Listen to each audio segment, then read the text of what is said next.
Good morning, Darren Daily Fritz. So this morning, I'm going to pull another clip from a private advisory session I did for a large network of mortgage professionals. I think these answers will also help you navigate our ever-changing world. The question that was asked is this: what pivotal skills must a leader hone to weather the storm of difficult times in order to emerge triumphantly in the face of adversity? So here's the advice that I gave. My parents divorced when I was 18 months old. My mother never wanted kids, so when she left, she just handed me to my father, walked out the front door, never looked back, right? And my dad was only 23 years of age when I was born, so he didn't have a clue of what to do either, right? He was a university football coach, so he only knew how to parent like he coached football. And like the Tom Hanks movie, A League of Their Own, there's no crying in baseball. Well, there's certainly and most definitely no crying in football, so there was no crying in our household. You got used to hearing two things in our house: either stop your sniveling and tough it out, or keep crying and I'll give you something to cry about, which the last one always baffled me. Anyway, the point is, I was taught to control my emotions, to disconnect from what I was feeling and handle most situations mentally. And I found that many people of my generation, probably like the way you grew up, Gary, and most definitely, those that are listening, were raised with a very similar philosophy, right? The term emotional came to mean weak, out of control, even childish. Don't be a baby, we say to the little boy who's crying on the playground. Leave him alone, let him work it out, as we admonish the little girl who runs over to try to help the little boy. On the other hand, our abilities to memorize, spell words, do mathematical calculations are easily measured on written tests and slapped on us as grades on report cards. But ultimately, these intellectual abilities are what dictate which colleges accept us and what career paths we're advised to follow. However, and this is the conundrum that we're discovering, intellectual intelligence, IQ, is less important in determining how successful we become than emotional intelligence, EQ. And we all know people who are academically brilliant and yet are socially inept and unsuccessful. And what they're missing is emotional intelligence. And this will become exceedingly even more important with the advent of AI, artificial intelligence. Most human intellectual capabilities will become devalued, if not replaced entirely. The key to success in this new world and economy will be more relational than it is intellectual.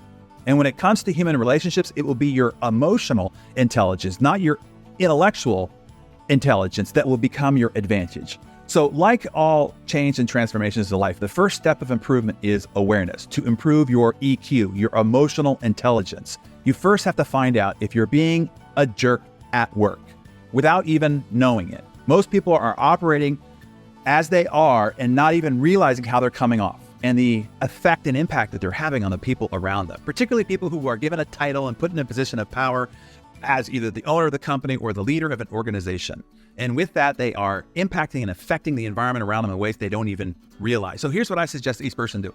Perform a 360 review on yourself. We all think we know ourselves and how we show up in the world, but our perception of ourselves might be one of our greatest limitations. The effect we have on our environment and those around us could be very different than the one we think we have, or certainly the one we want. I mean, I'll confess first. One year I asked several people in my life how I was showing up to them. And I was flabbergasted by what they told me. And I was like, wow, I had no idea that I was doing that. I thought I was behaving one way, but I was being perceived and received completely different than I imagined. At first I was hurt, defensive, right? Then, this is obviously back in my low EQ years, but after receiving the same response more than once, I knew that I was busted. And then I realized why I was having difficulty advancing in certain areas of my life. And this could be happening to many of the people listening without you even knowing it. While it might be scary and possibly a painful process, it might break you through to what might be holding you back from your greater potential. This emotional intelligence growth that you need to have when you are being put into positions of leadership. And because of my upbringing, growing up without a mother, having a father who was a bit of an unfeeling Neanderthal, I had to work on this emotional intelligence stuff a lot harder than most, okay? So what I can tell you is, because I had to, and I had to so much, it has become one of my great advantages in being able to relate, connect with, and positively influence, lead, and mobilize others into action. And it's the reason why I put together the Hero's Journey curriculum, to pass on my learning adventure and what it takes to grow into an emotionally intelligent 21st century modern leader. I can tell you, it's not otherwise taught succinctly out there. I looked for it. I had to curate the industry of it. I looked for training to try to help my team with it.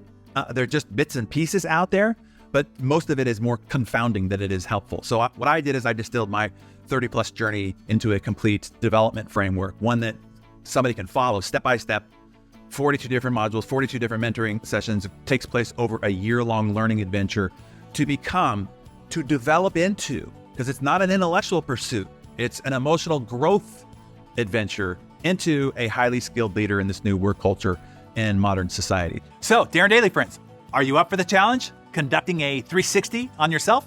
Here's how. Ask at least 3 to 5 people to answer these questions. Number 1, tell me at least one way in which I show up, behave, or communicate that may come off as negative, off-putting, dismissive, or disrespectful. Number 2, what are nonverbal cues, facial expressions, body language, etc., that I might not be aware of that might be creating a negative impression or making others feel uncomfortable? And number 3, what is one area where you believe I can improve my emotional intelligence or self-awareness to enhance my relationships and results? And you can start by first turning these questions on yourself and answering them. First, in your Darren Daily Journal, and if you are courageous enough, in the comments below. It's a very empowering process. So let's see who's up for it.